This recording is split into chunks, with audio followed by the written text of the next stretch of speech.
Yo les trailers, bienvenue dans cette nouvelle vidéo et aujourd'hui, comme à chaque fois après une course, notamment les longues, on va faire un gros débrief. Donc comme d'habitude, voilà, mettez ça juste en fond, écoutez ça comme un podcast. La vidéo, l'image n'apprend pas grand chose.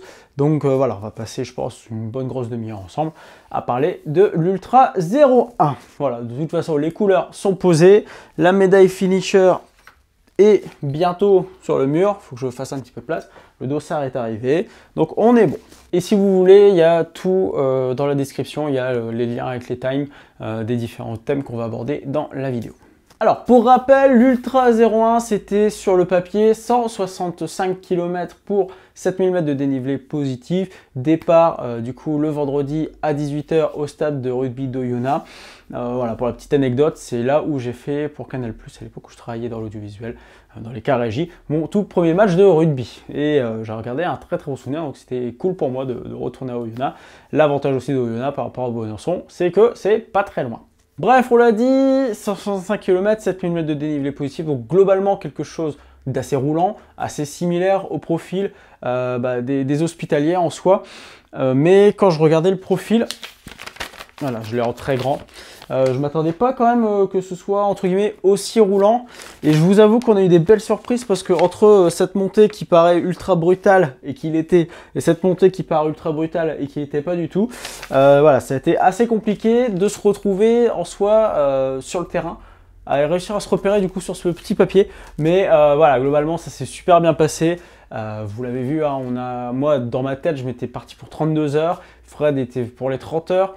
À la sieste avant de partir, j'ai eu une révélation en mode 29h30, 2, et finalement on a mis 27h30, 27h29. 27h29, ouais c'est ça. Donc, et 20 secondes. Donc c'est quand même une très belle course avec une position, enfin on est arrivé respectivement 12 et 13e avec Fred, et on est tous les deux 4e de notre catégorie. Donc vous allez me dire, vous aurez pu faire un petit effort pour aller chercher la 3e place. Mais voilà, quand on sait que le premier est arrivé en 19 h, hein, qui nous met quand même 8 heures dans la tronche, voilà, c'est pour aussi vous signifier que en soi, c'était un ultra assez rapide.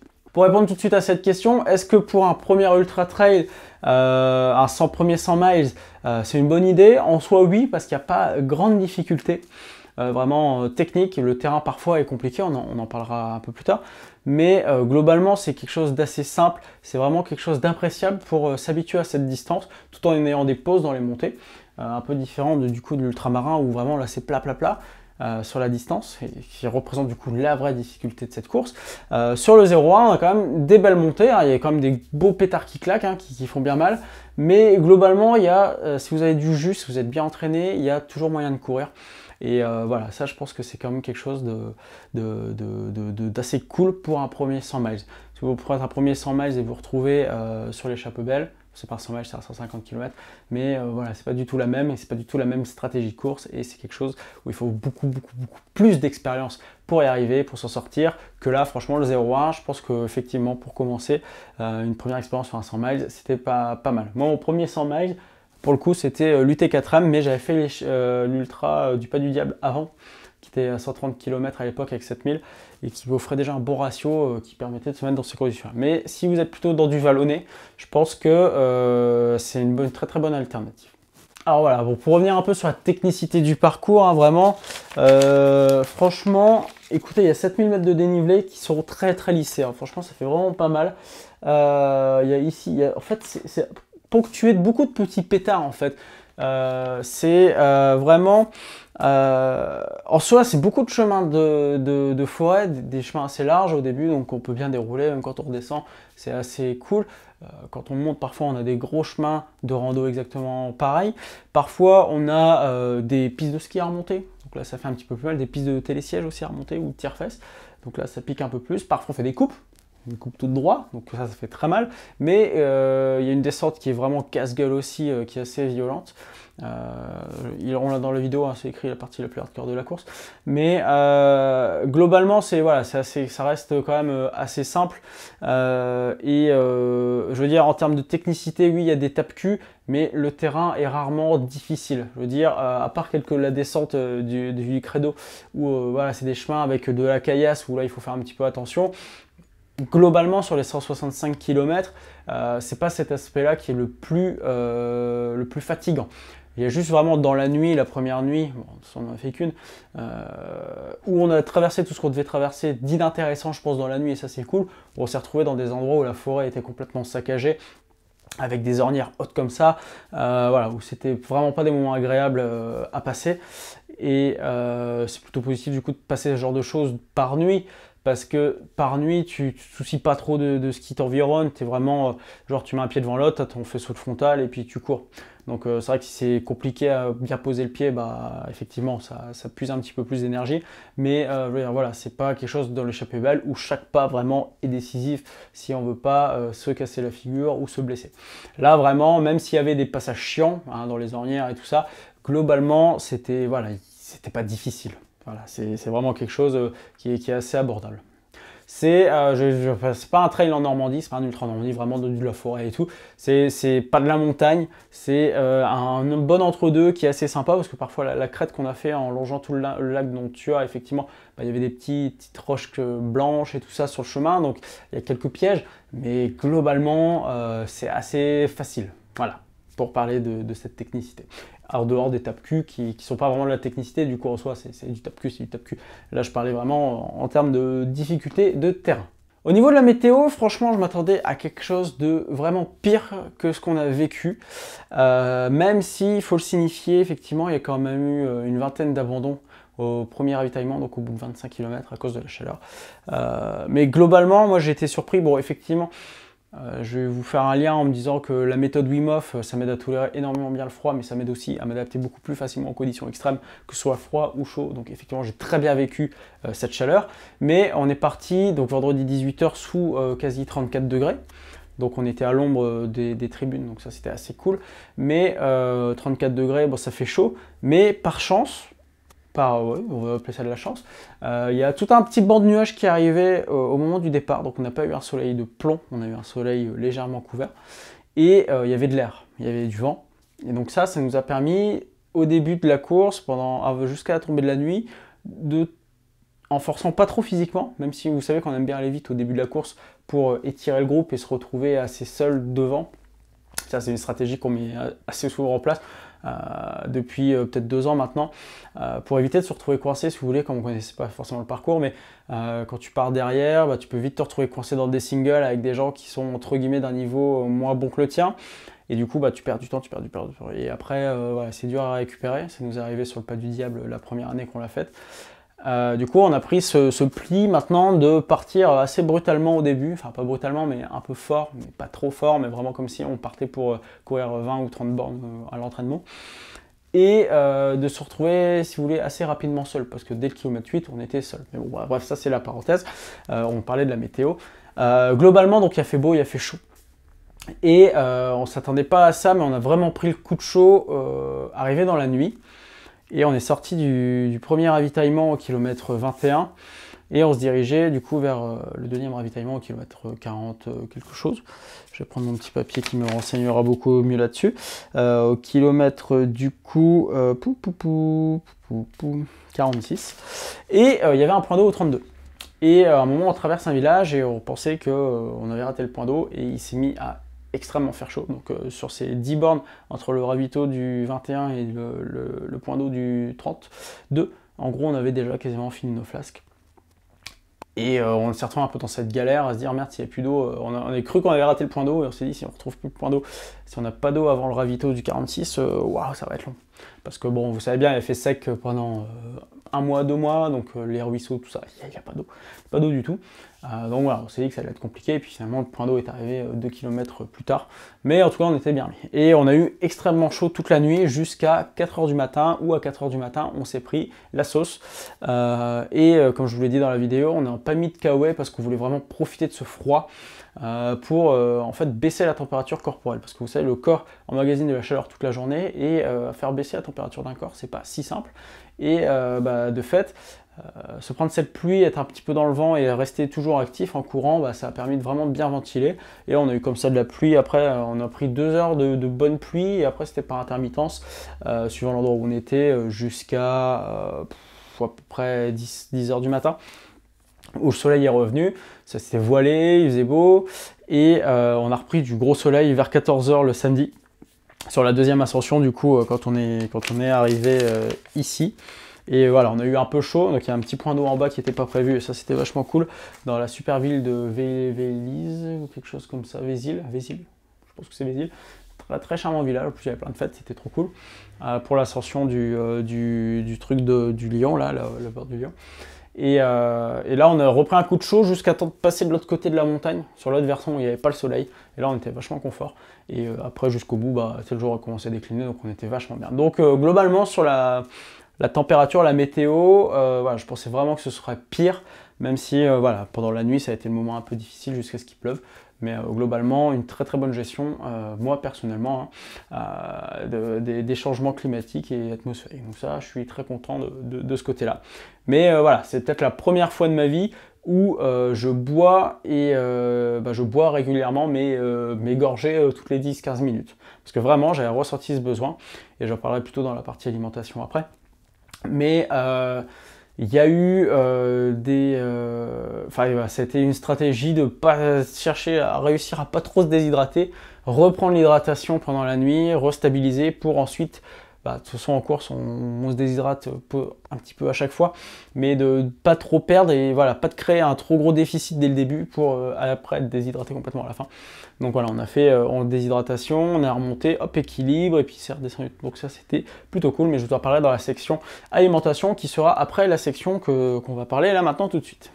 Alors, le thème que je voulais aborder ensuite, c'est moi, ma prépa et dans quel état d'esprit je suis arrivé sur la course. Alors, vous savez, cette année, c'est une année un peu particulière, c'est une année un peu difficile.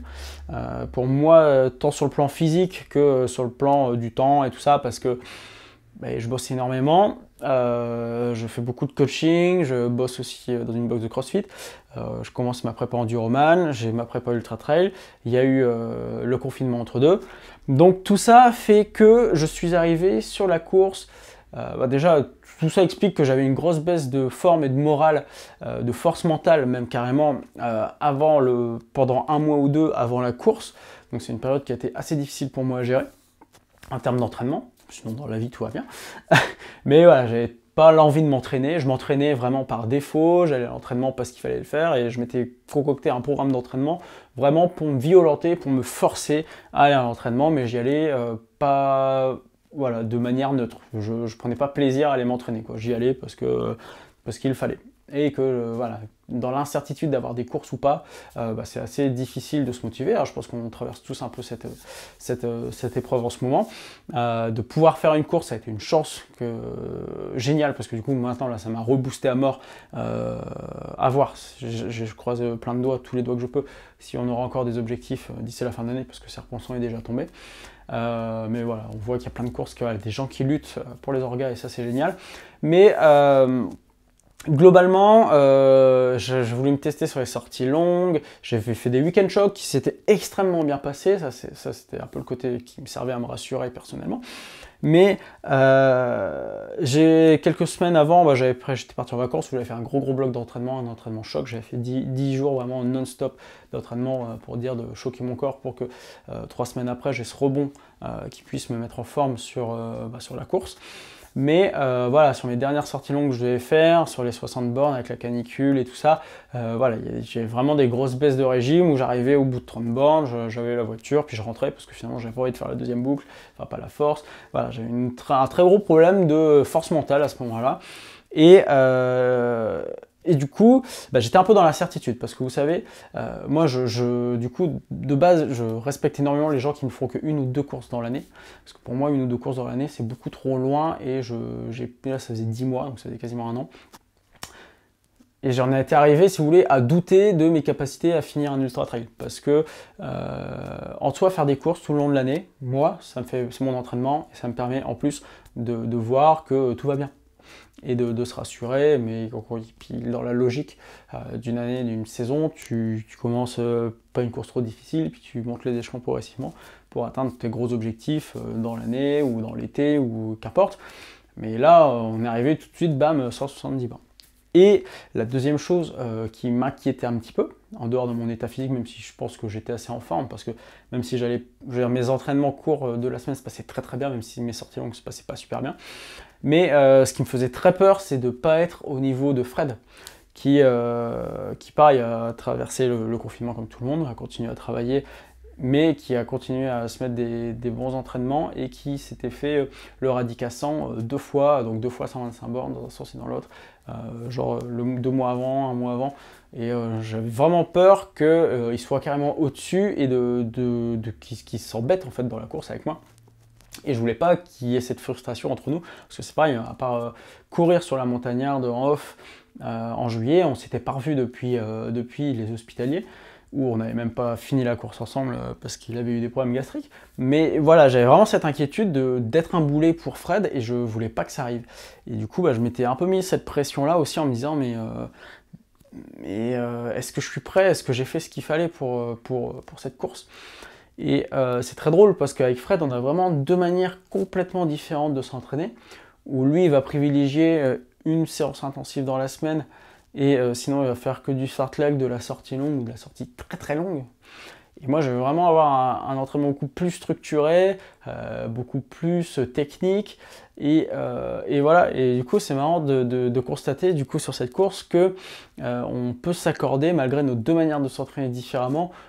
On court pareil, on se retrouve pareil, on arrive à passer 170 bornes ensemble, on arrive à courir 30 heures ensemble, même si voilà, je peux être plus rapide que lui en descente, non pour descente justement, je peux être plus rapide que lui en montée et sur le plat, et que lui globalement il met des grosses piquettes en descente.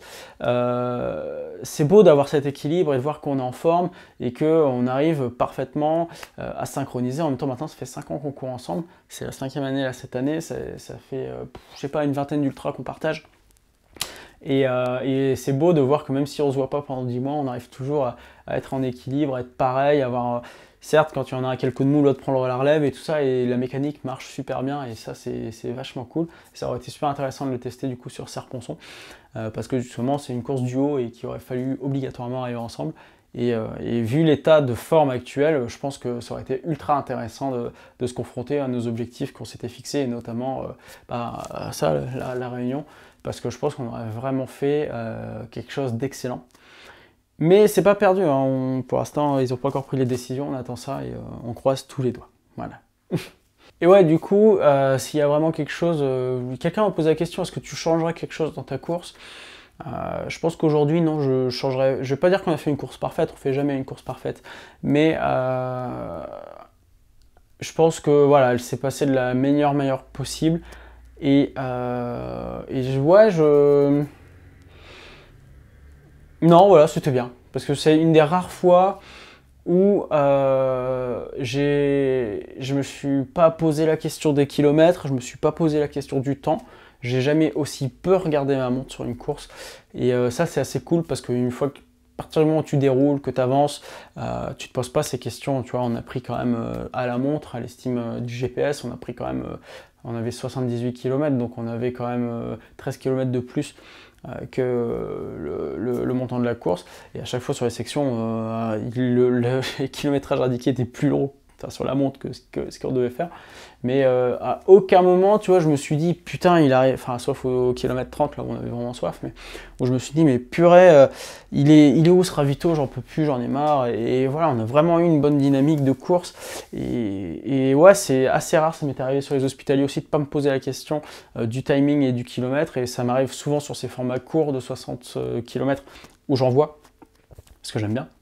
Mais en fait, je remarque qu'à partir du moment où tu vas vite, c'est vraiment des questions qui se posent plus, parce qu'un ravitaillement tous les 20 km, en soi tu y arrives très très vite quand tu cours, et ouais, c'est du coup assez cool. Et le fait qu'il y ait, du coup je vais embrayer sur toute la gestion ravito et tout ça, mais le fait qu'il y ait ravito, point d'eau, découper ces zones à chaque fois de 20 à 23, 26 km max en 2 zones de 10, 12, 13 km, et ça c'est psychologiquement c'est génial, parce que 10-12 km tu y arrives quand même assez vite, même sur un ultra, même si tu es dans une période technique, et ça te permet vraiment de réduire au maximum les distances de la course qui sont très conséquentes, que tu peux pas te représenter. Et c'est super cool en fait de justement avoir ces petits moments, et tu te dis ok, on a 8 bornes à faire, wow, ça va passer vite quoi, c'est génial. Et à la fin, la dernière section fait 20 bornes où tu as 2 fois 10. Mais ça passe ultra vite, quoi. D'ailleurs, les 20 derniers kilomètres, pour vous expliquer la forme, on les a quand même fait en 2h05 avec 600 de D+. Et même moi, ça m'a étonné, parce que normalement, l'estime du chrono nous faisait arriver encore 2 heures plus tard, donc le fameux 29h32 était bon. Mais, je sais pas, on était bien, et puis la fin est vachement roulante aussi, donc voilà, on avait les jambes, on avait la tête, et passer les dernières difficultés en descente, ça s'est très bien passé. Après, quelqu'un qui était très fatigué physiquement, et qui avait plus de quadri, il y a des zones à la fin qui pouvaient être extrêmement compliquées, même à partir du kilomètre 100, il y a des grandes descentes et tout ça, et voilà, je pense que si déjà tu t'es pas préservé les jambes à part jusque-là, voilà, ça aurait été, je pense que ça a dû être compliqué. Donc maintenant, on va aborder un autre sujet qui vous intéresse. Je sais que ça vous intéresse toujours, mais je vous le dis, je vous le répète, je ne suis pas un exemple de gestion en termes d'alimentation et d'hydratation. Notre stratégie sur le 0,1 cette année, c'était 3 minutes au point d'eau, voire 5 max s'il faut refueler, moins de 10 minutes au ravitaillement et moins de 20 minutes aux bases de vie. Parce qu'il ne faut pas se leurrer, quand tu commences à dérouler pas mal sur un ultra trail, les places et le temps que tu gagnes, que tu perds surtout, c'est sur les ravitaillements, les points d'eau et les bases de vie. C'est pour ça que vous voyez que tous les athlètes élites ont une assistance.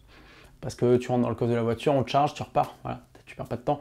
Là, tu prends ton sac, tu changes tes affaires, tu reprends ta batterie, tes trucs, tu changes ton électronique. Mais bref, voilà, ça fait partie du jeu amateur. Et moi, ça me dérange pas du tout. J'adore. Enfin, ça fait partie en plus du truc. Tu rencontres les bénévoles, tu prends le temps de discuter et tout ça. Donc comme je vous l'ai dit, il y avait patates de ravito, patates de points d'eau, je crois qu'il y avait 1, 2, 3, 4, 5, 6, 7 points d'eau, il y avait au moins 7 ravitaux, enfin 5 ravitaux, 2 bases de vie, voilà, c'était bien achalandé pour le coup. Il y a un point d'eau qui avait sauté à la Belle Roche à cause du manque de bénévoles. Mais globalement, on a quasiment refuelé quand même à tous les points d'eau. Ce qui arrive très rarement.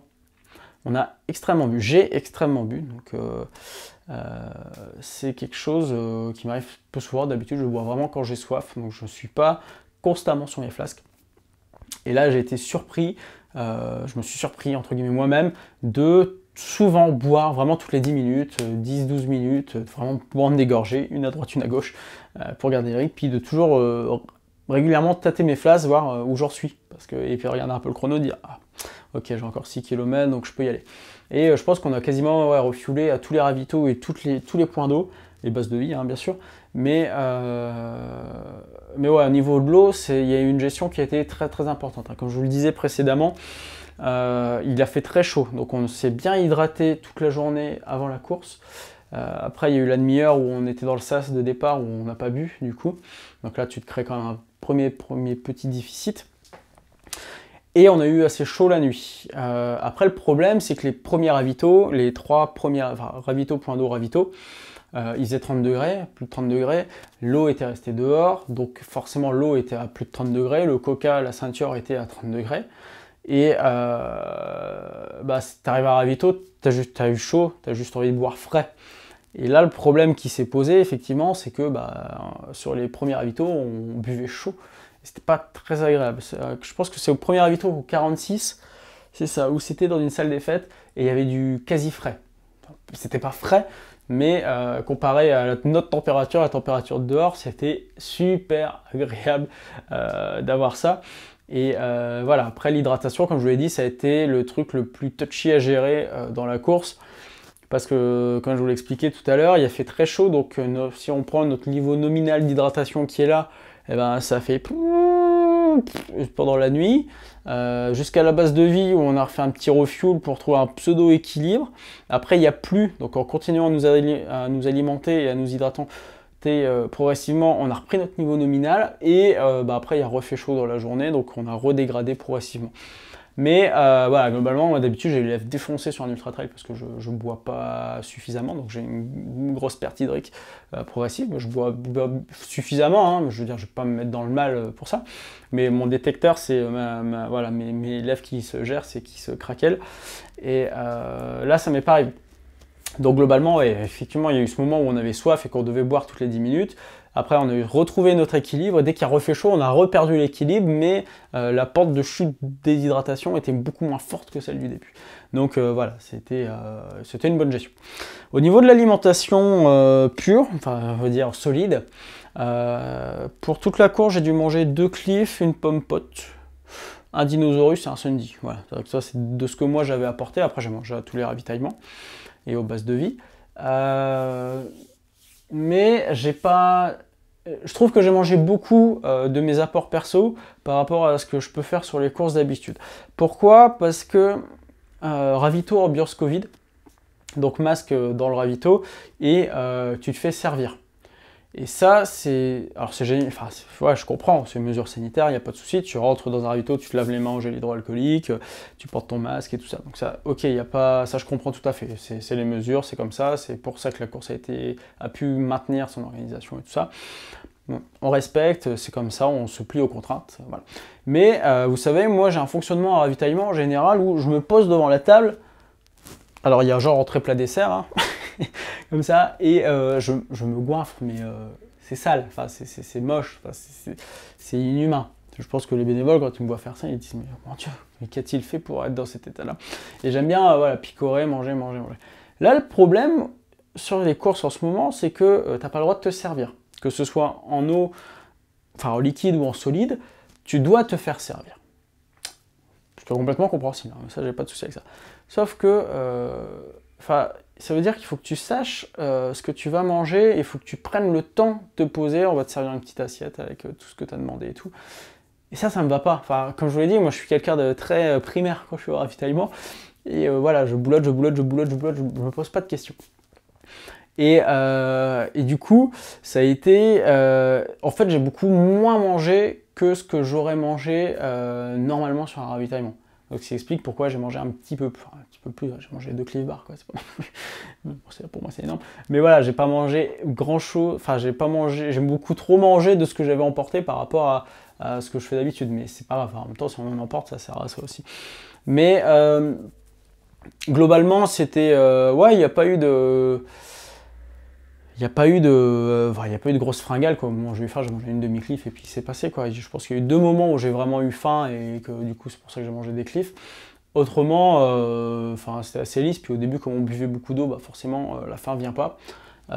C'est un piège aussi qu'il faut savoir éviter. C'est-à-dire que quand il fait chaud, on a tendance à beaucoup boire, donc l'estomac est toujours plein. Et la sensation de faim ne vient jamais. Sauf qu'on puise quand même dans les réserves. Et il y a un moment où il y a un gros coup de moins bien parce que justement on n'a pas mangé. C'est ce qui m'est arrivé sur l'ultramarin du coup. Parce que, pour le coup il faisait vraiment encore plus chaud que chaud. Mais là du coup je me forçais à manger et enfin je me forçais pas, mais voilà, sur les ravitaillements j'ai vraiment pas mangé grand chose parce que j'ai pas très faim. J'avais pas envie, enfin ça me faisait pas envie, je sais pas, j'ai un blocage. Donc je mangeais de la soupe, je mangeais un petit bout de jambon, un bout de pain, il y avait des tucs forcément. Et il y avait des petites barres de céréales choco-noisette qui étaient juste divines. Donc ça j'avais fait le stock, à chaque fois que je sortais d'un ravito, je faisais stock de barres et puis je partais.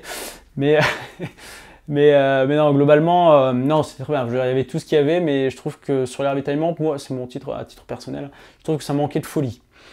C'était des trucs qu'on trouve habituellement, mais vous savez, parfois sur les courses, hop, il y a une petite soupe faite maison, là c'était que de la poudre, machin, il y a des tartes, il y a des purées de fruits, il y a des fruits, là il n'y a pas de fruits du tout, enfin tu sais, des trucs frais ou tout ça que tu peux manger, il y avait des chocolats, mais tout est emballé, enfin tu vois, c'est un peu frustrant, tu perds un peu cette ambiance à la bonne franquette, hein, on va dire, du gueuleton de ravito. Mais voilà, après, il n'y a rien à reprocher aux bénévoles, à l'orga. Voilà, ça a été carré, c'était fait comme ça devait être fait comme ça. Et on a eu de la chance de pouvoir participer à cette course pour ça. Et il fallait se plier à ça. Et voilà, moi j'ai eu du mal à... Voilà. Comme en fait, on reste pas longtemps au ravitaillement. En soi, tu perds tellement de temps à savoir ce que tu veux manger, à choisir ce que tu veux manger, que finalement tu tapes. Voilà, c'est un peu ce qui s'est passé en soi. Mais heureusement, après, tu as le sac de base de vie, où moi je fais toujours de la bouffe plaisir dans le sac de base de vie, parce que justement, soit pour pallier un non-envie de manger, ce qu'il y a sur les ravitaillements, ce qui peut arriver, ou juste de la bouffe plaisir, parce que ça fait juste plaisir de manger. Par contre, je sais que j'ai eu cette sensation-là de manger beaucoup trop sucré pendant cet ultra, D'habitude, voilà, je mange sucré entre les ravitaillements et au ravitaillement, je mange vraiment salé.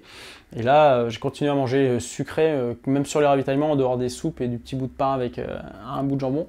Euh, ouais, j'ai vraiment mangé trop sucré et du coup, ça se ressent sur la soif parce que du coup, tu es beaucoup plus sec, ton hydratation, il faut faire beaucoup plus attention.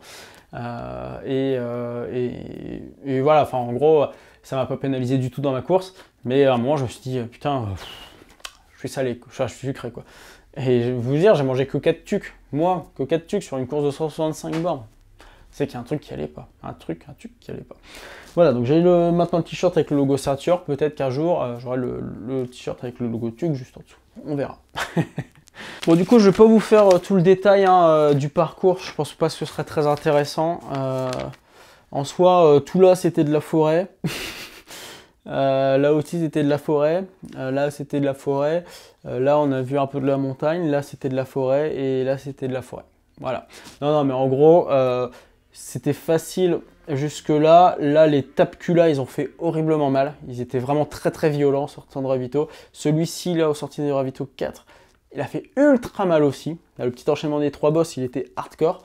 On était bien content d'arriver au ravito d'après. Là ça fait extrêmement mal, on a mis beaucoup de, enfin pas beaucoup de temps, j'ai pas les données en tête, mais on a mis beaucoup de temps quand même à grimper. La descente s'est faite assez facilement, la deuxième moitié de la descente était tout smooth, la remontée, la moitié était vraiment smooth, les derniers kilomètres c'était hardcore, et après c'était fini quoi, globalement après ça déroulait jusqu'au bout. Et je vous dis, c'est cette section là qu'on a fait en 2h05. Donc c'est assez dingue. Et globalement, moi j'ai commencé, parce que j'ai une question sur tout ce qui est douleur et tout ça d'après course. Donc là, ça fait une semaine. Moi j'ai repris l'entraînement mercredi, sur douleur particulière, voire un peu les jambes lourdes, mais voilà, j'ai refait tourner les jambes vélo mardi. Mercredi, je suis allé courir, je suis allé trottiner pour, voilà, parce que la récup active aide beaucoup mieux à récupérer que la récup passive. Et voilà, là je reprends l'entraînement progressivement, enfin lundi, là, du coup, mais lundi à J+, enfin une semaine de plus tard après la course, parce que là vous voyez la vidéo 2 semaines après la course. Mais bon voilà, j'ai repris l'entraînement du coup concrètement cette semaine tranquillement. Et voilà, zéro séquelles, j'ai eu quelques courbatures le lendemain, plutôt les jambes lourdes plus que des courbatures, mais les articulations vraiment rien, j'ai eu qu'une seule ampoule, chose qui n'est jamais arrivée. Je ne sais pas ce qui s'est passé, en tout cas j'ai eu qu'une seule ampoule, c'est une belle révélation. et globalement, ouais, non, physiquement en termes d'articulation, ça s'est super bien passé. Musculaire, j'ai un petit peu les cuisses qui ont commencé à chauffer à partir de 140 km, 1 km 140. Mais rien de grave, vraiment une douleur très légère que tu gères très facilement même en descente. Pas quelque chose qui te bloque où tu te dis merde putain il y a une descente, tu te concentres et tu y vas. Non vraiment c'était nickel. Et je pense que si c'est le fait de courir à la fin sur les 3-4 derniers kilomètres, ça a vraiment permis de relancer la machine et pas de réparer mais de redonner un petit coup de jeune aux muscles. Donc c'était plutôt cool. Blessure post-course du coup rien du tout. Vraiment juste j'ai eu un coup de barre fatigue à J+2.